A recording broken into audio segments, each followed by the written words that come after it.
intelligence operative and knowing how the government works, they're covering something. But something's up there, and somebody is hiding it.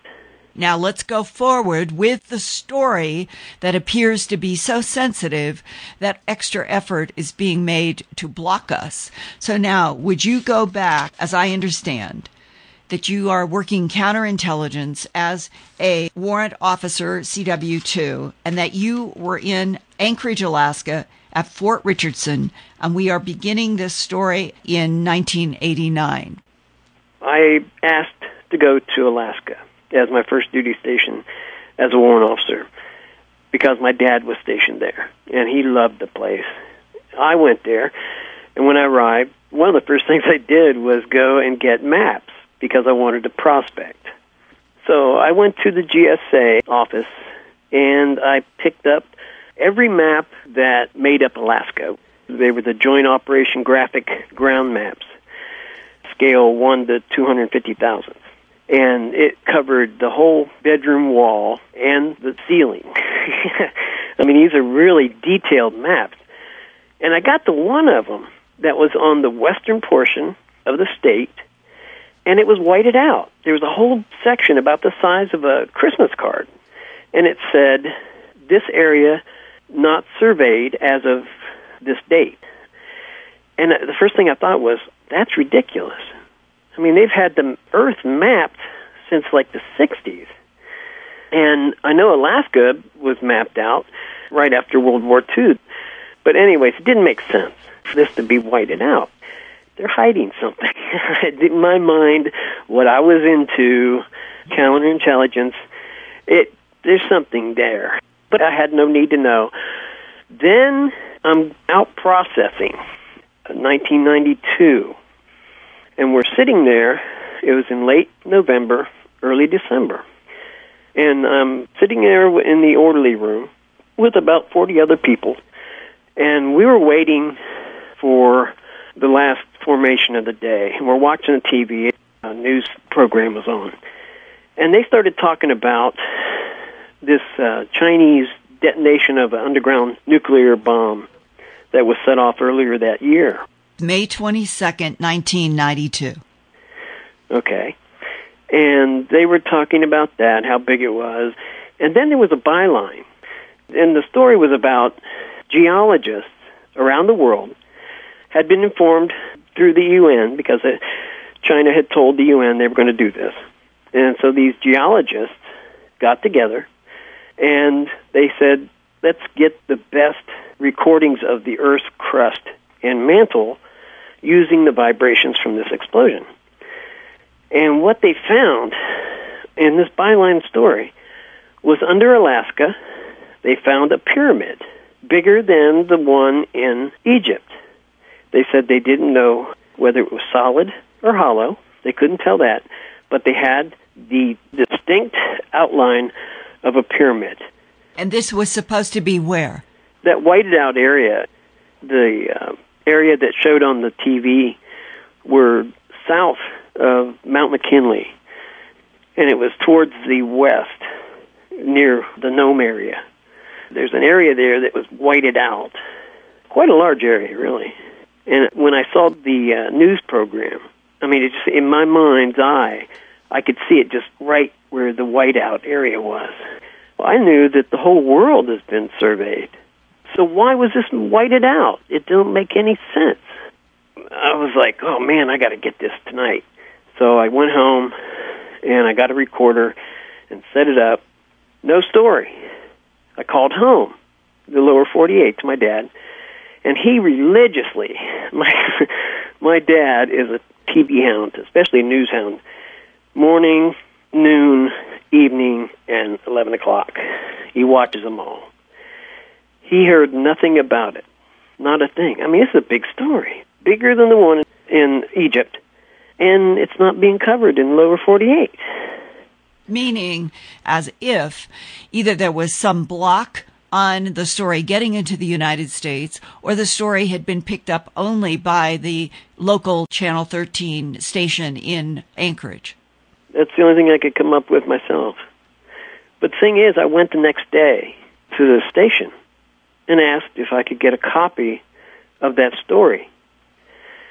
And I was talking to the general manager, asking for it. And he said, "What story? We didn't run no story about no pyramid." And I was like, "Sure you did." There's 40 of us guys sitting there watched it on TV. And he denied it ever running. And I was just perplexed. Knowing what I know, I thought to myself, this guy's been got to. He's covering. I mean, it's the only thing that could be.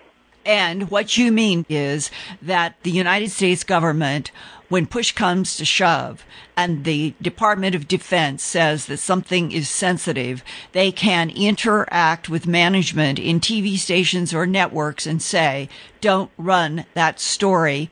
They do it all the time. Yes. That's a matter of record. So I was walking out, and there was a technician, and he was sitting there staring at me. And the way he acted, he's like, "Come here," you know. And I walked over and I said, "Can you help me with this?" He goes, "Man, we ran that, but I can't get it for you. It's gone. I can't help you." But it ran. I was mad. I went back to the office in formation that night. I told everybody what I'd found out, and the guys in the unit were like, "Wait a minute, we watched it. What do you mean they didn't run it?" You know, the same thing I was saying. So I have tried to find that news program, and somebody out there has to have been recording their kid's ball game or wrestling match or something, you know, and they've got it. Somebody has to have it. And I'd love to get it because I want to find out where those grid coordinates are. What happened about a year later in 1993 when you went to Fort Meade? Okay, I was going through a lot of operations during this period of time. I was a commander at Fort Leonard Wood. That was a small detachment. And when I was working on a book for doing background investigations, and then we had another thing that we were working on terrorism around that area. It was a thing we were working with the FBI. So part of my job was to go to Fort Meade, where they have storehouses of information. I'll just put it that way. I don't want to get into too much. Everybody listening, and myself included, when they hear Fort Meade, they automatically think of the National Security Agency. Is that where you were? No, and I don't want to get into the building or the organization. It's a building that is an SCI type of building, Special Compartmented Information. I don't want to get into the name of the building or who runs it, but it is a military thing. But it's just a big warehouse where they have rows and rows and rows and rows of combination safes. So it's an archive for highly classified sensitive material. Right. I was looking for what I was looking for. And then when I was done, I thought maybe they have something about this pyramid. So I went to I guess it would be like a librarian, and I asked him if he had anything on archaeological sites. I didn't say pyramid, but I said archaeological sites or underground facilities in Alaska.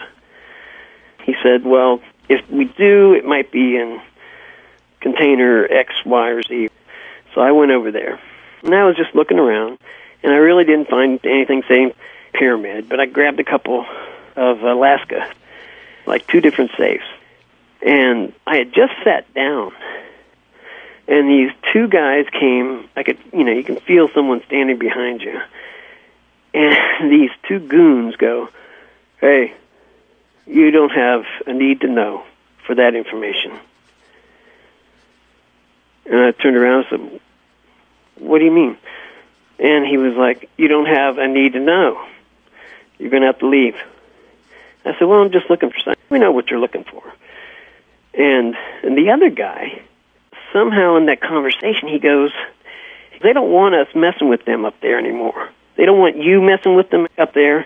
They don't want us anybody messing with them up there." And the guy who was standing with him, the bigger guy, his head just shot over, and he looked at his partner, and you could tell he was just glaring at him. And I was like flustered because I was thinking, what did he just tell me? they don't want any of us messing with them anymore? Up there, right? And up there, Yeah. from where you were at Fort Meade in Maryland would certainly be up there, you could imply. Alaska, because the folder I had was Alaska.